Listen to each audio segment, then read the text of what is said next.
Welcome to DT Kane's Epic Fantasy Book Club. I'm DT Kane, author of the epic fantasy series The Aggersfar Saga and the spoken books Uprising. Each week, I read from one of my novels, discuss my writing process, answer your questions, and have general discussions about fantasy fiction. It's like a book club, except I do all the work for you. Find show notes, info about all my novels, and much more at dtkane.com. Here's the show.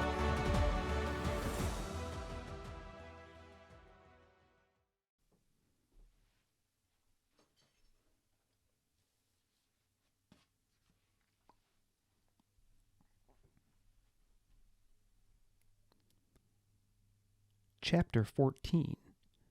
They pitched their camp about a mile outside of Hamlet, at the base of a small ridge. Hopefully, that would prevent the smoke from their fire drawing attention and questions, like why travelers were camping so close to a town with roofs and feather mattresses. Frankly, Baz would have settled for just the roof.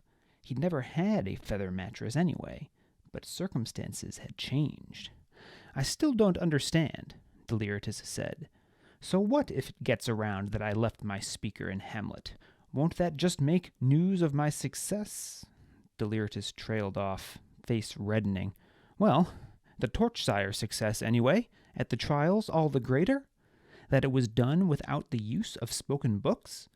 That'll be a tale that's told for years to come if you were to pull it off, young Baztian." Baz shook his head. It seemed the burgundy cloak wasn't responsible for Deliritus's thick-headedness. He wasn't wearing it, and yet he still acted as if reality was behind an opaque window pane, rather than right there before his nose. "Deliritus, let me put it this way. How often do you review reports of news from Hamlet?" Deliritus scrunched his forehead in thought. After Baz had finished bribing the shopkeeper to keep his mouth shut, it had occurred to Baz to ask him for some willow bark. It seemed to have taken the edge off the worst of Deliritus's pain, though he was still pale as porcelain that had just been dropped on a stone floor. "Every month, I suppose," Deliritus said. "It's the only consistent way we get news of cityless movements north of Erstwhile. And news of the rare Enigman trading caravan down from the icy heights always gets to us first by way of Hamlet." "Yes," Baz said, giving an exaggerated nod. "And how do you think those reports are generated before coming to you?" "Well," Deliritus said, frowning in the face of Baz's mockery, "naturally, we have scouts who travel to and from Hamlet who speak with the—" "Oh, I see." "Yeah. They'll be talking about how that Torchsire kid with the short, dark hair dropped off his blonde-haired speaker and went off to complete the trials with just his Harbour for support, which will be a grand story until someone puts together that I don't have blonde hair, or a mouth that won't stop flapping." "Is that really necessary?" Deliritus demanded. "What? The way you must always insist on insulting me when you speak. Maybe I'm not another Acktus Torchsire, but I do try, and I've bent over backward over the years to keep your life pleasant." "Keep my life pleasant?" Baz said, voice quiet. "If that's what you think, what I think is that Hellar and Marla are monsters when compared to me, my young Baztian. Now, you have your place in society and I have mine, but at least I'm half decent to you. You could at least give me a drop or two of civility now and again." Baz glared at Deliritous, mostly because he was worried the Torchsire heir might actually be right. Not that Baz thought he owed Deliritous a blasted thing, not after what he'd done to Tax, but maybe he could at least keep the name-calling to a minimum. Of course, as soon as that thought occurred to Baz, Deliritous had to go and open his mouth again. "I suppose this means our deal is off." "What?" Baz's heart began hammering. Was it just his imagination, or had rocks shifted his weight in a manner that'd make reaching his razor easier? "Well, there's no other good place to leave me, so we can't very well go on with the plan of you completing the trials without me." Deliritus's eyes began to drift to rocks. "Now wait just a minute," Baz said, with more urgency than he'd intended. "Do you really think you'll be able to complete the trials with just rocks to drag your useless body all the way to Tome and back?" Deliritus glowered. "Of course not. That's why we'll have to turn back now for Erstwhile." "Oh, come on, Deliritus," Baz said, mind racing. "This is the trials we're talking about. You've been dreaming of them since I was old enough to remember. You're just going to give up? Just like that?" Deliritus gritted his teeth. "I can't even stand on my own, Baztian. What else would you have me do?" "Stop crying about it, for starters," Baz said, sounding far more confident than he felt. "After that willow root, Rox got you off your horse without you screaming. No one said this would be easy, but chew enough of that stuff and you can press on." Deliritus averted his eyes like a chastened child. "Scolded by my own speaker," he muttered. "You'd make my father proud." Baz was halfway to opening his mouth to continue his criticisms, but being compared to the Duke made him feel ill, and he clamped his mouth shut over a sudden urge to gag. The silence actually seemed to work, though, as Deliritus's pouting expression slowly transformed to one of resolve. "Yes," the Torchsire heir said, "I can do this." He studied Baz for a time. "But what reason do I have to maintain our bargain? I'll just have Rox force you to assist me if you refuse." Baz's eyes darted to the harbor. Rox hadn't moved, but his posture was tense, as if ready to spring into action at a moment's notice. Baz felt the blood drain from his face, the nausea in his stomach growing. When words came to him, they were strained and rushed by anxiety. "I'd make your life a nightmare if you take that route. How many more sleepless nights do you think Rox could endure guarding me before he had to sleep? And what do you think I'd do to you then?" In all likelihood, what he'd do was run like a coward. After what he'd done to Arrow, Baz knew he had no stomach at all for murder. But Deliritus didn't know that. He'd spent most of his life worrying Baz would seek revenge against him. And if it kept Deliritus from condemning him for being a cuss, Baz would let him believe just about anything. The Torchsire heir bit at his lower lip, any color that the willow root had brought back to his face draining away. Rox's knuckles cracked on the handle of his razor, but Deliritus held up a weary hand to the harbor. "What do you propose?" he asked, voice indicating that he couldn't believe this was happening. "That makes two of us," Baz thought, before quickly saying, "Same terms. I'll help you finish the trials. You don't tell I can read. Simple. You still need me to do your legwork, as it were." Baz tried to smile. He despised Deliritus, but overtly threatening him was uncomfortable all the same. Deliritus didn't return the smile, though. Either he didn't grasp the joke, or was too angry to be amused. "Fine," the Torchsire heir said, "but give me my cloak back." "Absolutely," Baz said, "and you give me mine." Rox visibly relaxed as they exchanged garments. Baz immediately felt better having Liana's cloak back around his shoulders. "And the hat," Deliritus said. "No reason for you to wear that now." Baz ran a hand over the cap he'd just acquired in Hamlet. "I think I'll keep the hat. I rather like it." Deliritus opened his mouth, seemed to think better of it, and instead muttered, "Insolent page-burner."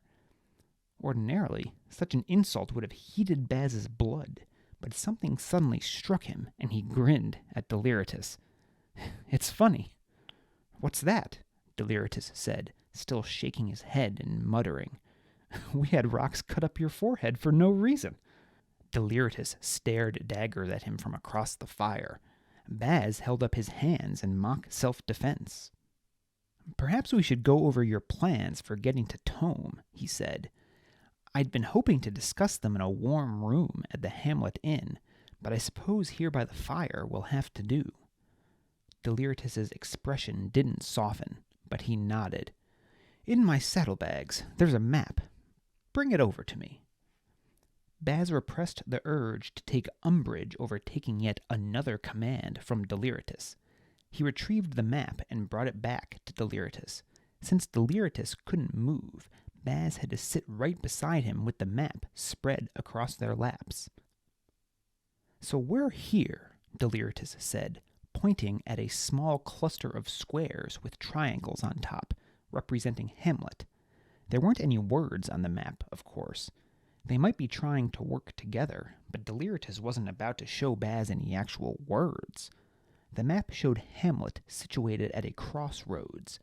One tine of the fork continued north across the Inkwell River and through the Emerald Woods before curling west toward Tome.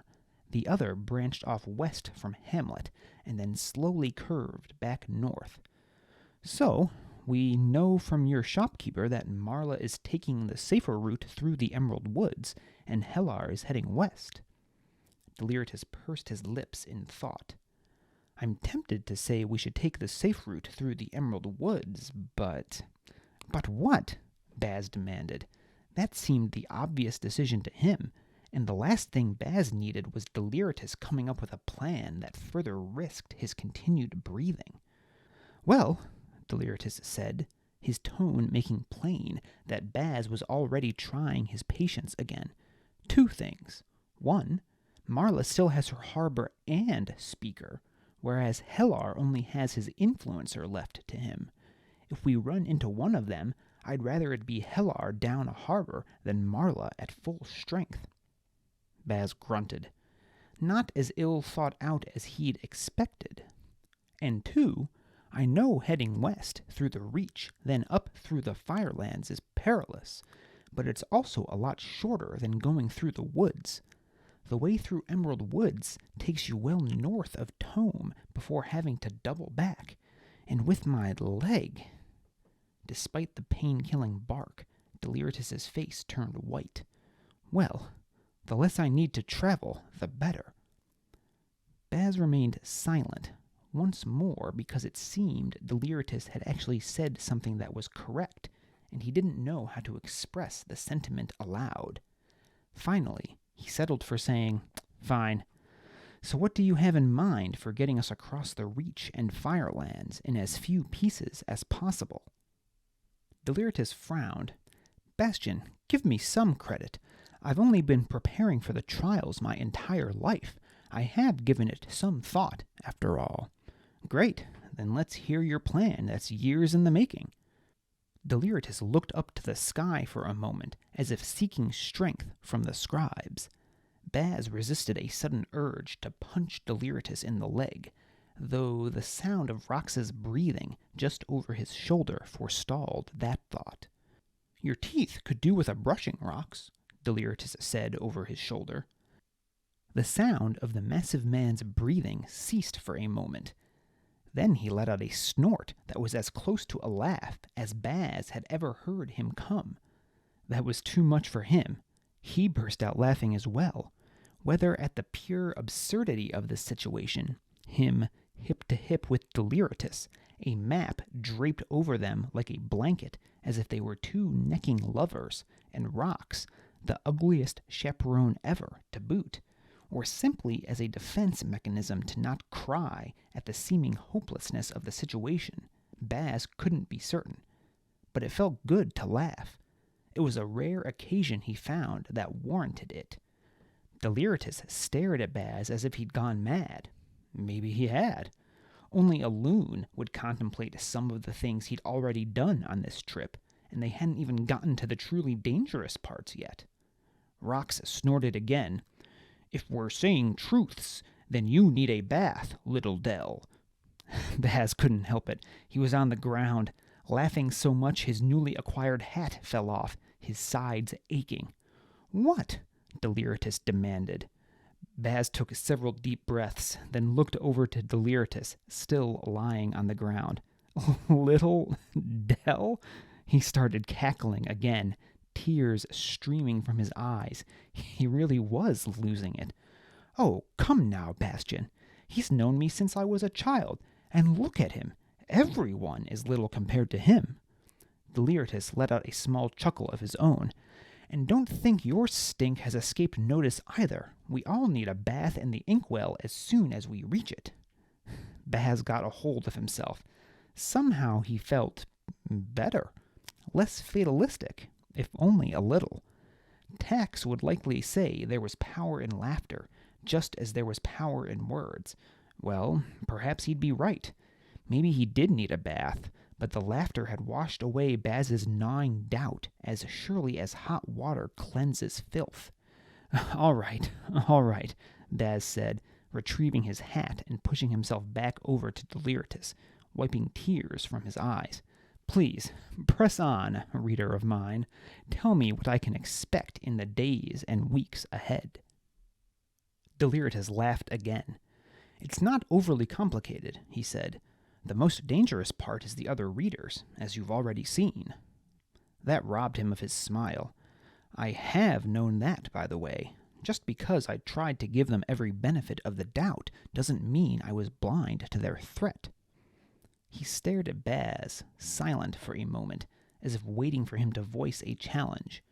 But somehow, after sharing a laugh with Deliritous, he no longer felt the urge to insult him after every third sentence he spoke. So Baz only shrugged. "I failed my oath, little Del," Rox said. "I am sorry."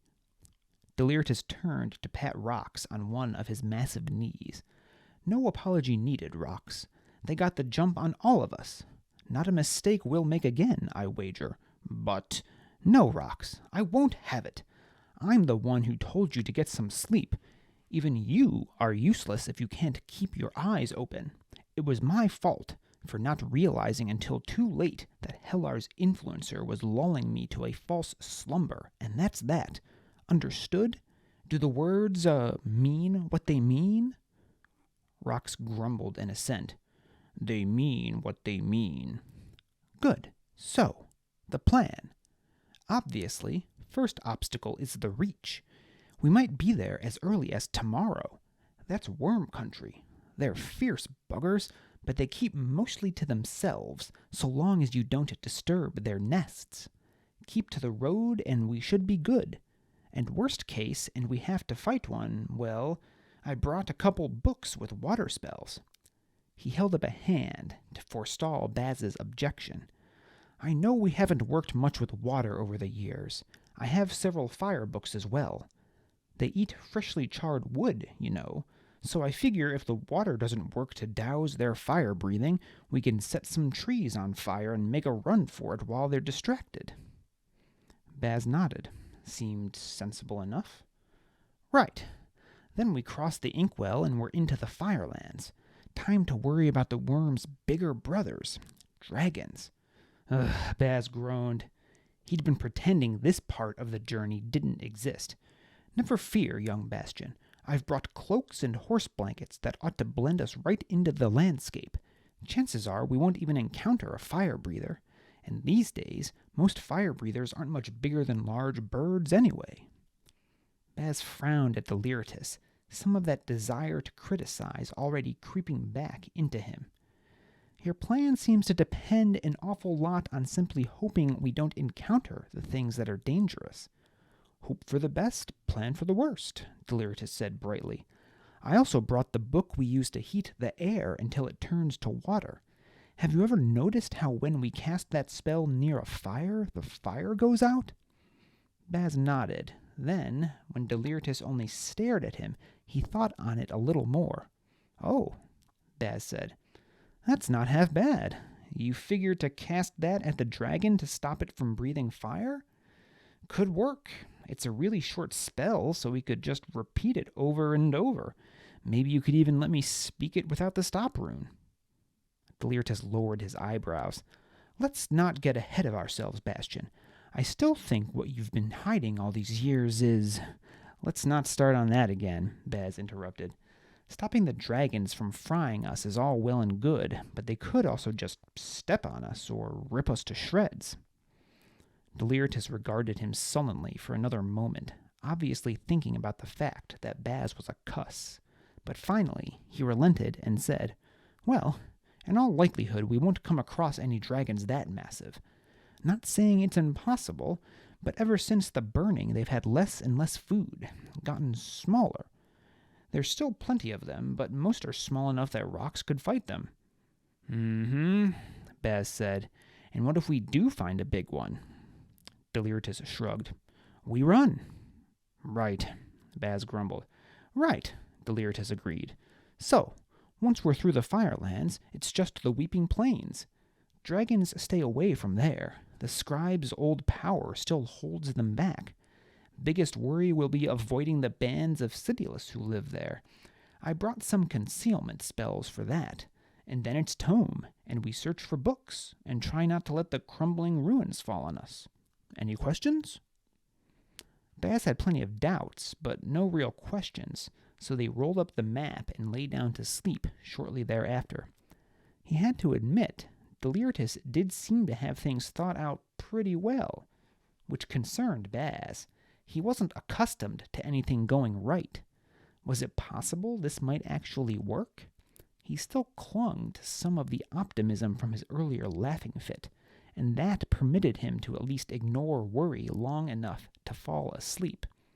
Still, he doubted things would go half as well as Deliritous thought they would. Chapter 15. It's said plans rarely survive contact with the enemy. Baz had little standing to comment on the veracity of that statement. He'd no experience with war, and the only person he'd ever really considered an enemy was Deliritous. But Baz didn't need to be an expert in, well, anything to see that Deliritus's plans didn't even survive past the morning of the following day. Deliritous was shaking Baz awake after what felt like only moments asleep. Moments he'd apparently spent atop yet another rock, judging by the pain in his back. But Rox already had the horses ready to go, so there was nothing to do but help Deliritous into the saddle and mount his own horse. Deliritous tossed Baz a dry biscuit, which he nearly dropped since he was only half awake. He ate it in silence, glaring at the back of Deliritus's head as if it might make up for having been woken up so early. The first few hours on the road were uneventful. Deliritous had been close to his normally cheery self to start. After all, he was accustomed to waking up with the sun for lessons and meetings and whatever other important things readers did, and he was likely drawing energy from his renewed opportunity to complete the trials. But as the hours pressed on, he fell into a sullen silence, his leg obviously bothering him. Rox would constantly scout short distances ahead, looking for danger, then circle back. Since this meant losing the comfort of Rox's protection for short periods, Deliritous had his portable lectern hanging around his neck, Book of Fire spells at the ready. After maybe Rox's 20th cycle of scout and return, he pulled up in front of Deliritous and Baz. "Road blocked ahead." "What's that?" Deliritous asked. "Blocked, you say? Come now, can't be that bad. I know we're near the Reach, but we send men out on a regular basis to ensure the roads stay clear." Aside from the trials, there was little reason for travelers to take this road, as it only led to the long-dead city of Tome. So it would have been more of a surprise to Baz if those men didn't skip this part of the road now and again. But he saw no gain in voicing that opinion. "The words mean what they mean," was all Rox said in reply. Deliritous rolled his eyes. "Come on, lead the way, Rox. Let's see what we have to deal with." It was only a short way down the road. As soon as Baz saw it, he knew it couldn't have occurred naturally. A dozen or so tree trunks that had obviously been cut down by axes lay across the road, with various detritus piled atop them. They were nearing the Reach, where the woods thinned to a barren wasteland of charred stumps and dry earth that marked the outer radius of the destruction that had exploded forth from Tome on the day of the burning. But here it was still dense forest on either side of the blocked road. Deliritous glowered at the blockage. "Ripped pages," he muttered. Must be the cityless, trying to keep us from their settlements outside Tome.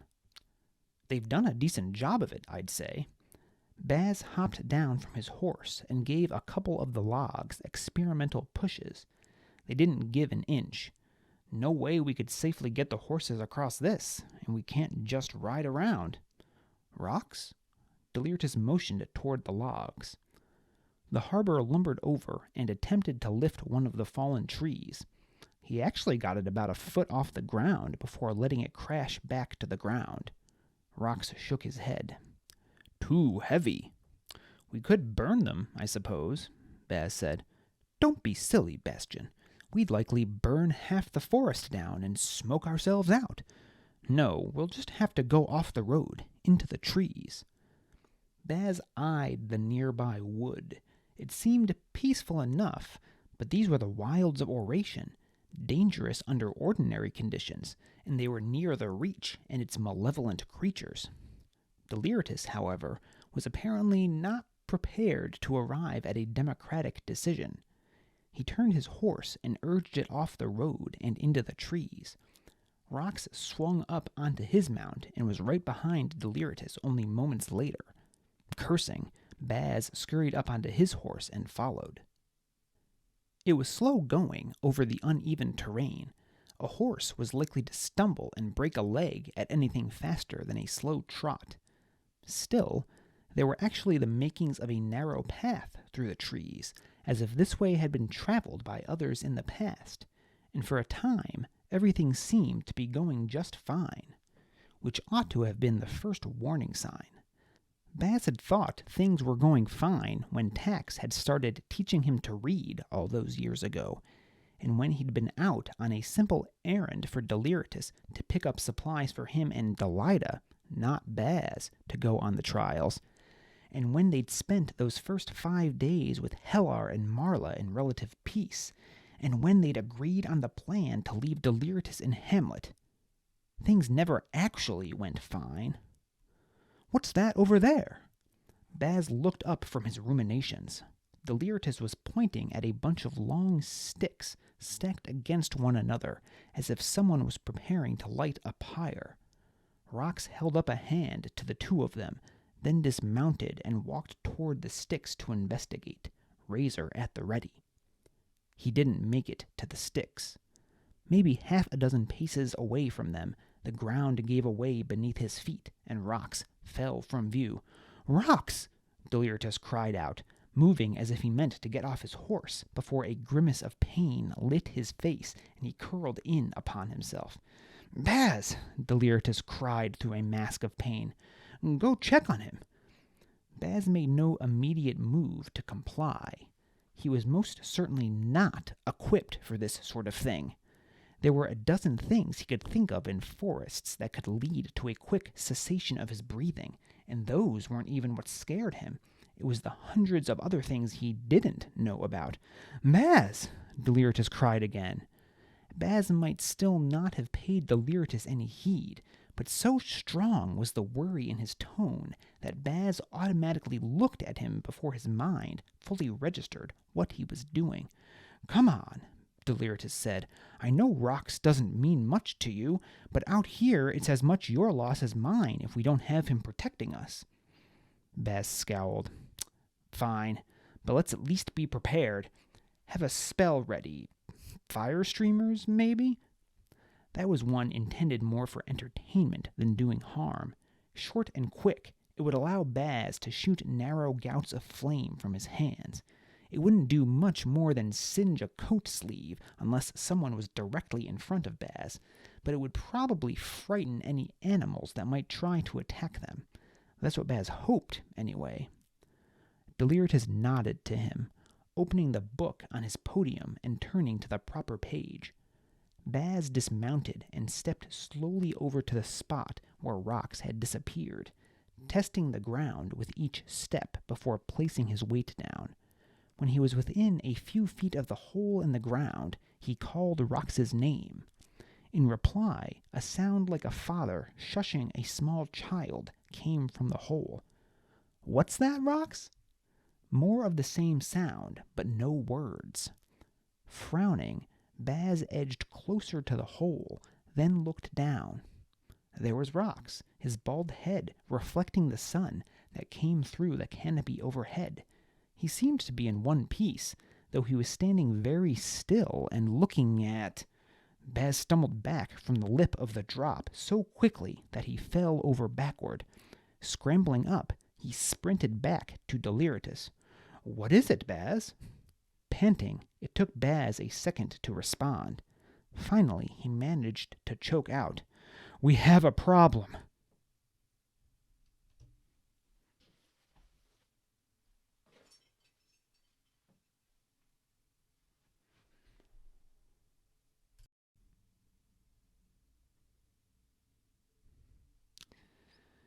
All right, welcome to another episode of DT Kane's Epic Fantasy Book Club.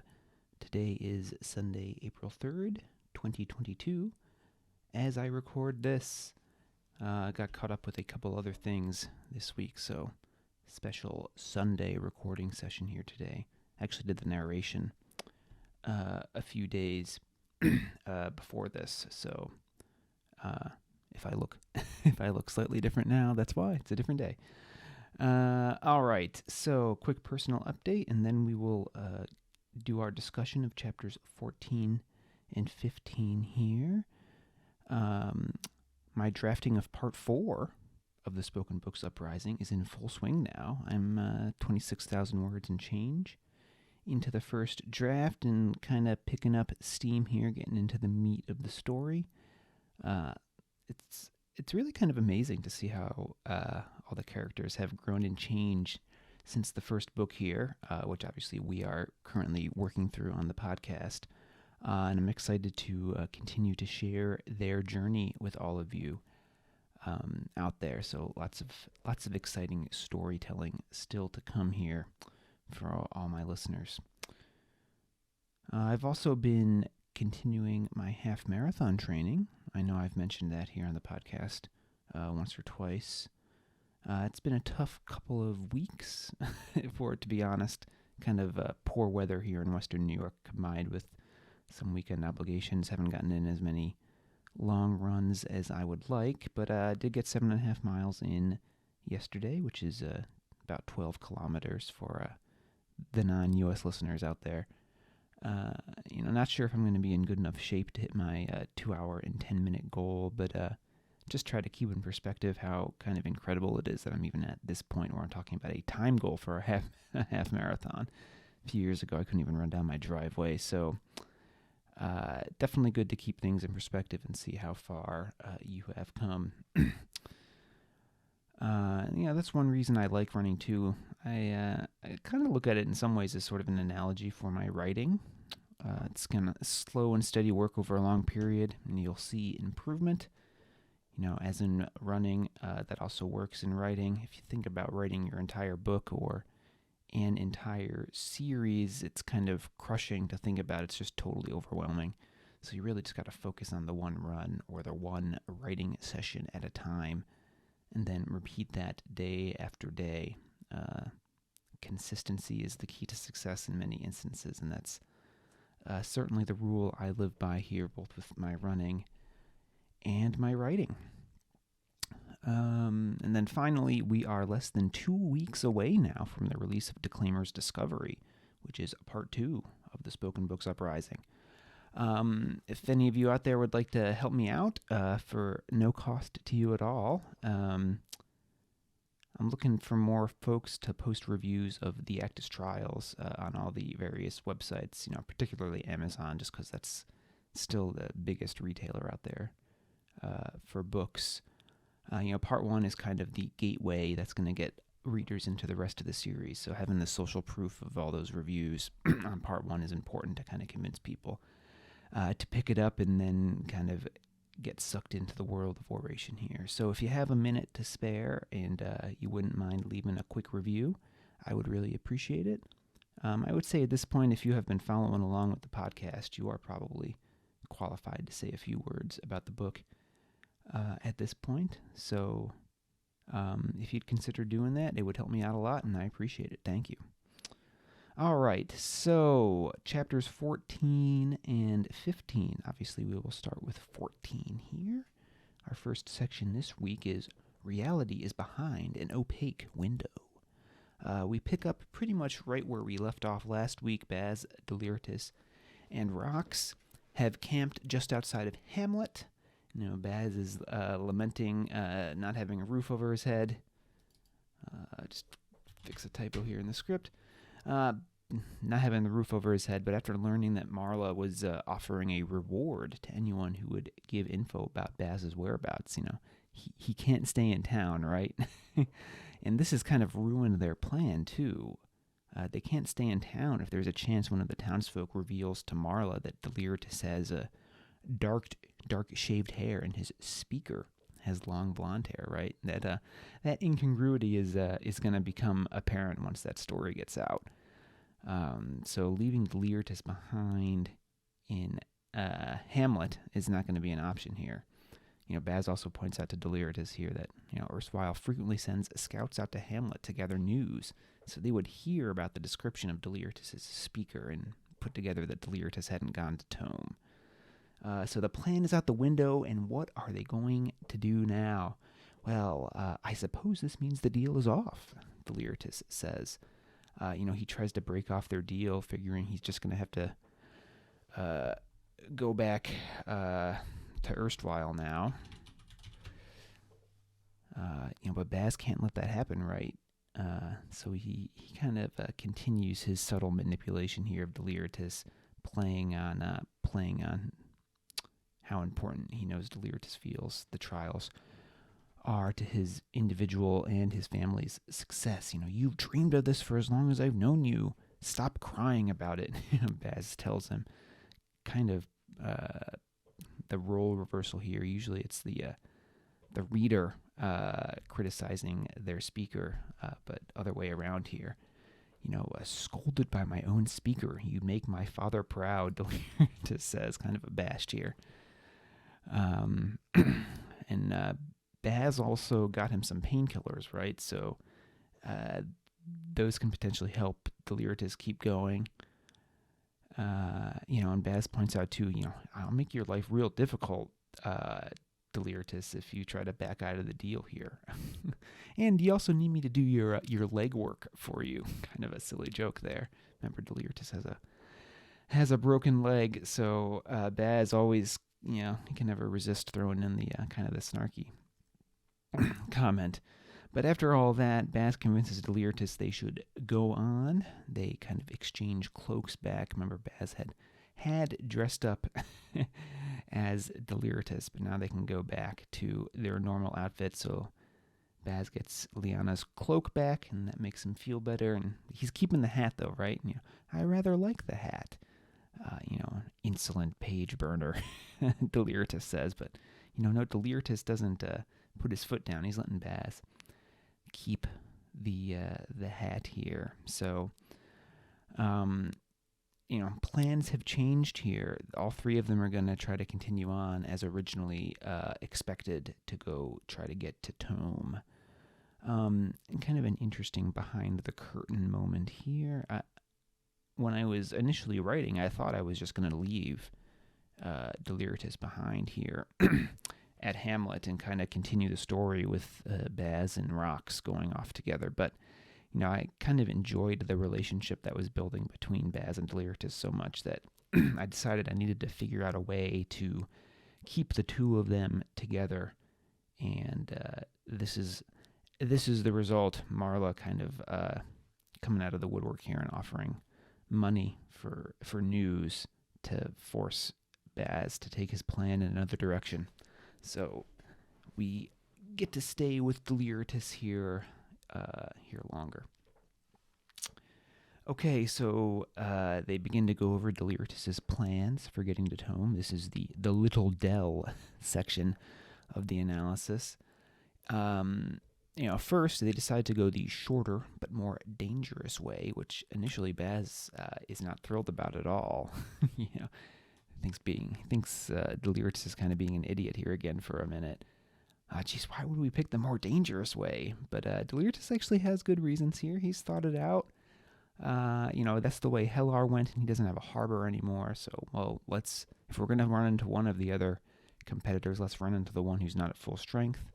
Plus, since it's shorter and Deliritous has the broken leg, as much travel time as they can save as possible is preferable. Then so we establish we're going the more dangerous route, but the shorter route. Then we get this kind of lighthearted moment between all three of them, where they're basically kind of insulting one another about how they smell, and they all end up laughing together, even Rox. So interesting to see that the relationship is certainly shifting here. Not that Baz is willing to kind of admit that to himself. He's still in denial about how he feels about Deliritous and Rox, but certainly. At the beginning of the book, we wouldn't have thought the three of them would be sharing a laugh together like they did in this chapter. We even learned that Rox has this pet name for Deliritous, right? Little Dell. And he's also upset about failing his oath to keep Deliritous safe by letting Marla and Hellar successfully attack them. But Deliritous won't have that. Won't have Rox feeling sorry for himself. It was as much Deliritous' fault as Rox's. Deliritous says, and you see the dynamic between the pair of them too. How there's some, I think, legitimate, care between the two of them, not just a master-servant relationship between Deliritous and Rox. Almost like Rox is kind of like a bigger brother to Deliritous, just like Baz has his own bigger brother, right? So more of the kind of foil between Deliritous and Baz going on there, between Rox and Deliritous.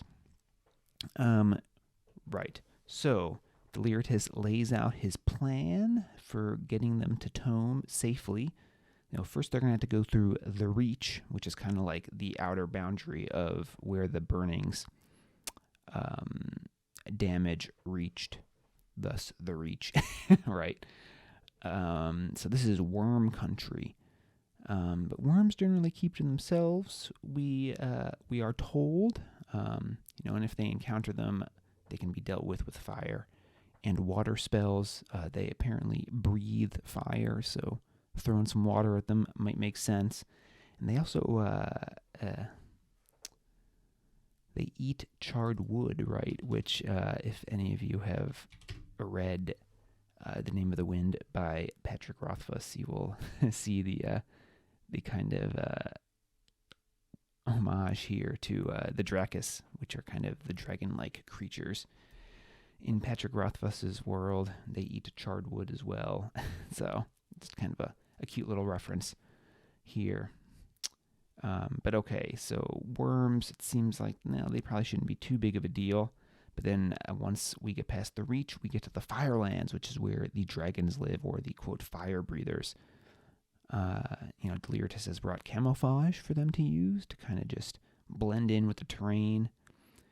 He also reveals that most dragons are pretty small these days. Rox could actually probably fight them. And he also has this spell that he mentions that heats the air until it turns to water, which they can kind of use to keep the dragon from breathing fire. And how does that work? Obviously, I'm not getting into much science here, but basically it's a spell that creates condensation, right? So you remove the oxygen from the air to produce water. And, I guess if there's no oxygen in the air, you can't have fire. So kind of a little science-based spell here. Would this actually work in real life? I have no idea. But I thought it sounded cool. And, at least the idea of putting moisture into the air makes sense for taking away a dragon's ability to breathe fire.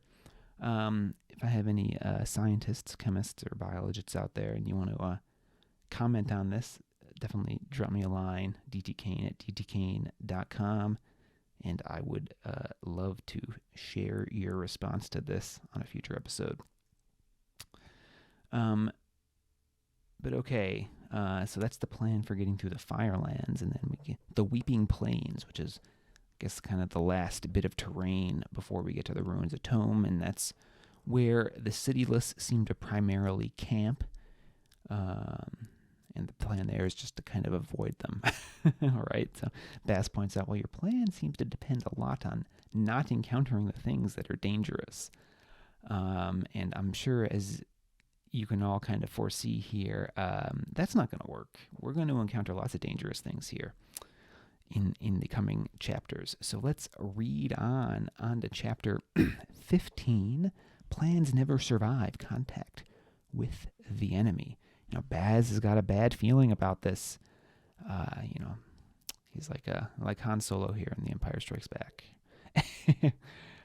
He's not used to things going right. And he lists off kind of this litany of things that have gone wrong in his life.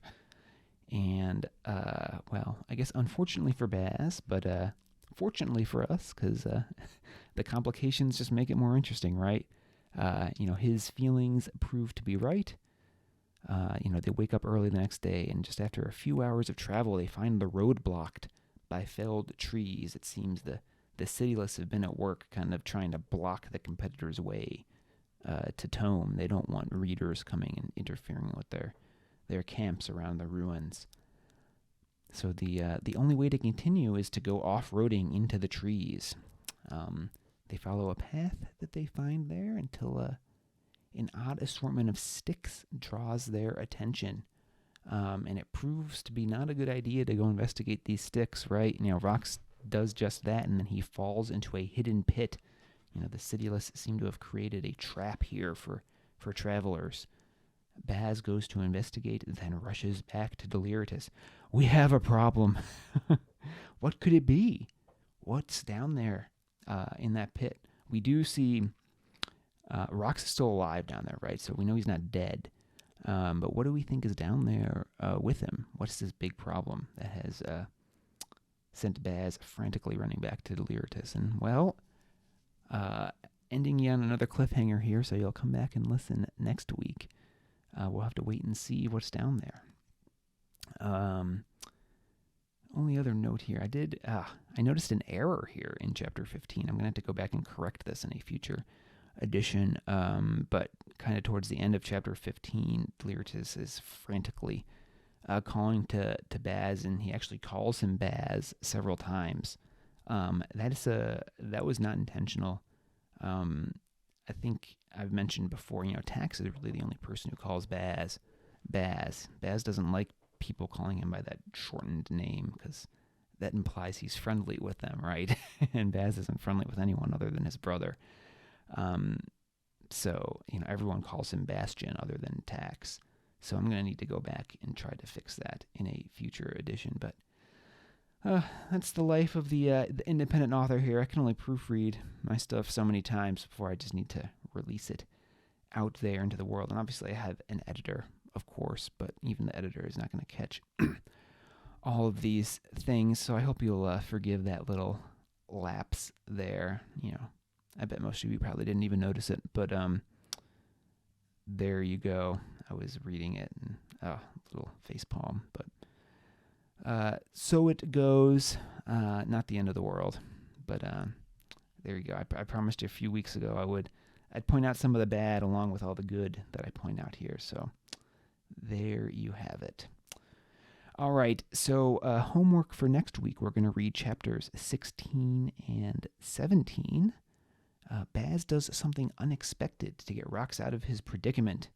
Then we learn some things about Rox, and Deliritous does an about-face. So look out for all of those things and kind of think about how you feel about them. And I look forward to discussing all of those questions and more with you next week as we work our way through chapters 16 and 17. All right, last week's quest, I asked for some folks to speculate about what or who, I guess, my inspirations for Rox were. I told you there were two characters from relatively well-known fantasy works. And I got some interesting responses, and I'll just share the actual answer here. Practical Frost from Joe Abercrombie's First Law trilogy. Some of the inspiration here. Frost is one of Glotka's practicals, who, they're kind of like his assistants. Glotka is a torturer, in the First Law trilogy, which starts with the blade itself. For those of you who aren't familiar, excellent kind of dark fantasy trilogy that I'd recommend you read. Definitely great, often sarcastic dialogue in that. Not the happiest of stories, but just excellent excellent writing by Mr. Abercrombie. And yeah, Practical Frost is this big, giant guy, and he has the face mask. That's kind of where I got the face mask idea for rocks. And then Snorri Snuggerson from the Prince of Fools series.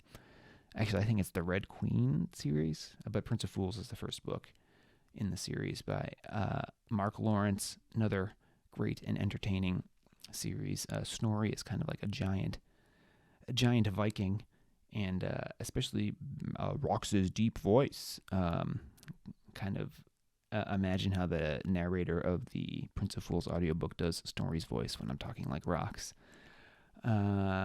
So there you go.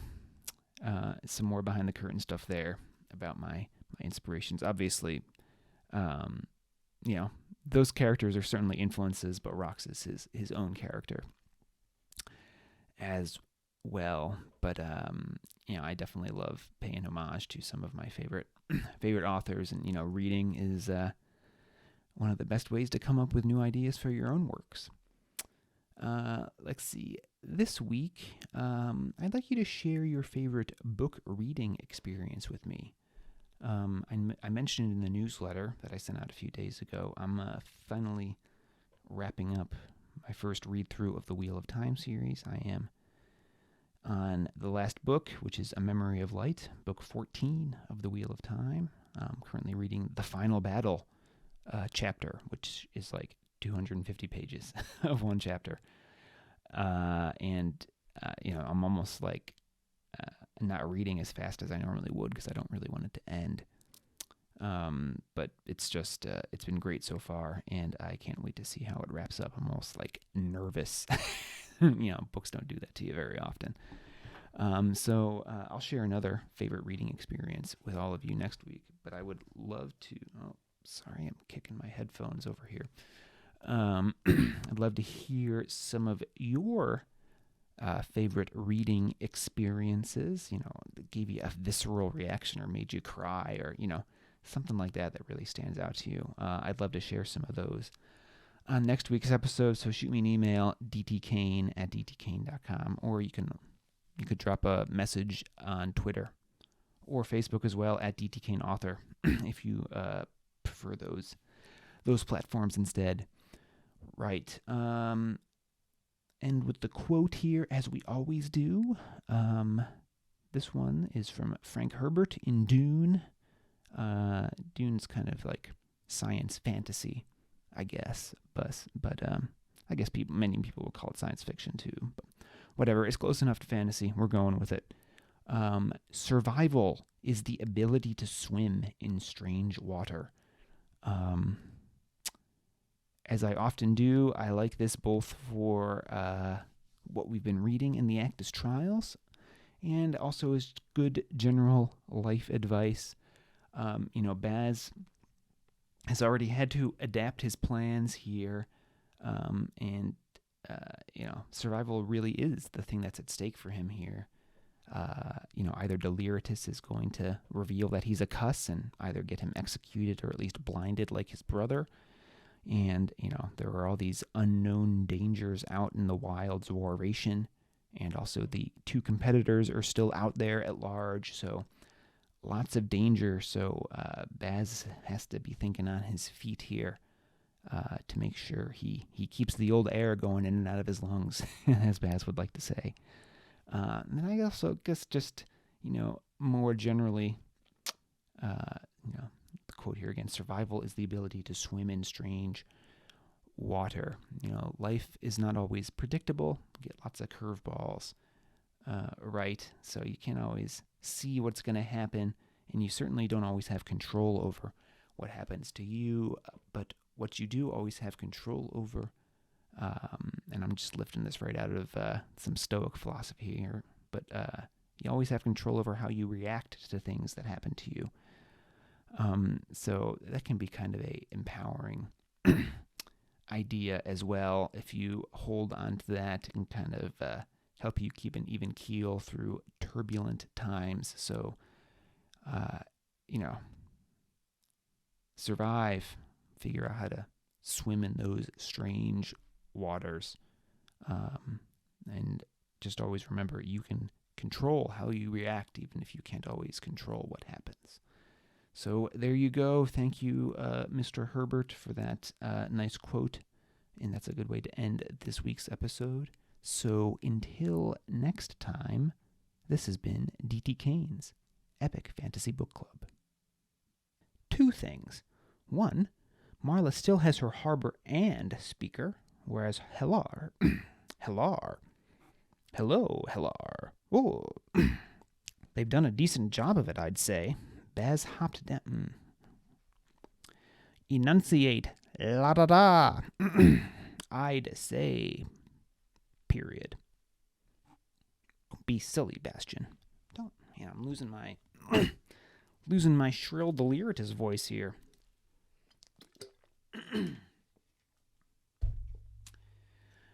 Oh.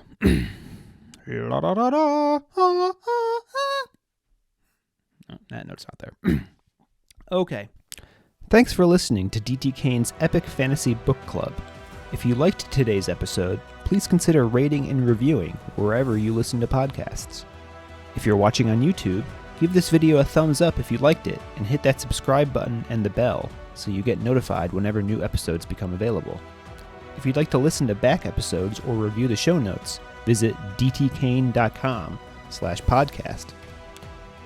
D.T. Kane's novels are available for purchase at most major online retailers, or you can purchase directly from his website at www.dtkane.com/books. You can receive a free short story and sign up for D.T. Kane's mailing list at dtkane.com/email-signup. If you'd like to connect, you can find D.T. Kane on Facebook at D.T. Kane Author or Twitter at D.T. Kane Author, or send D.T. Kane an email at dtkane@dtkane.com. See you next week.